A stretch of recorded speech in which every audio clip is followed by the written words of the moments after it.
On May 28, 2015, Shashi Tharoor, the Indian politician and author, gave a speech at Oxford Union.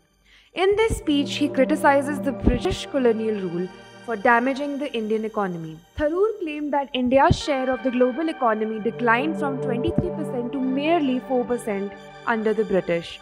This claim is supported by the acclaimed historian Angus Maddison's research. India's global industrial output too declined from 25% in 1750 to only 2% in 1900. Why did this happen when it is largely believed that India benefited from the British rule in introducing the country to industrialization and the ways of the modern world? There are a lot of reasons for this apparent decline.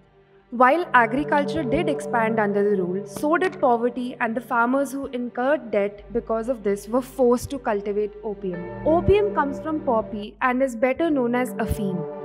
This impacted at least 10 million people in the region now called as Uttar Pradesh and Bihar. It completely demolished their livelihood because of the land taxes and other costs incurred upon them by the British. Thousands of Indians died at these opium factories because of the lack of safety precautions. A surprising fact to be noted here is that Indians actually made up a large chunk of the British army during the First and the Second World Wars. The First World War costed India about £8 billion.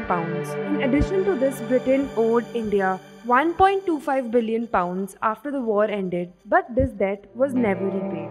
A major rule about how Britain exploited India is witnessed in the famines that occurred during the British rule. It is estimated that about 15 to 30 million people died due to these famines. The number of deaths could have been largely reduced if the British government had not diverted resources from the region to Europe to be stored as mere stock reserves. The severe economic mismanagement, however, was not completely overlooked by the British. The opposition party leader at the time, Edmund Burke, launched a 7-year-long trial against Warren Hastings and the East India Company on the charges of economic mismanagement in India. But both Warren Hastings and the company were let go of these charges.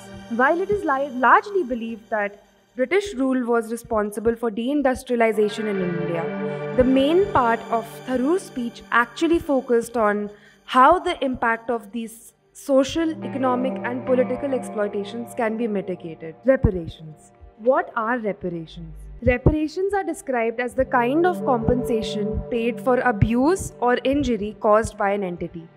In the past, reparations were paid by the side that lost a war, which was displayed at the end of World War I, when Germany and its allies had to pay billions of dollars to the winning side. The term now is largely understood as the compensation provided to those whose human rights have been violated. Now, reparations can be of many types, including sums of money that could be paid to the victims or even providing them with resources that they absolutely need. Various examples of reparations have been witnessed in the past. The government of Canada paid $350 million to the indigenous people of its country who faced discrimination and harassment by the hands of the government. Tharoor, however, points out the need for Britain to acknowledge the moral debt incurred by them rather than engaging in the act of restorative justice itself. So if Britain was to pay back India for the centuries of damage and debts that it caused the nation, how much would that amount actually be?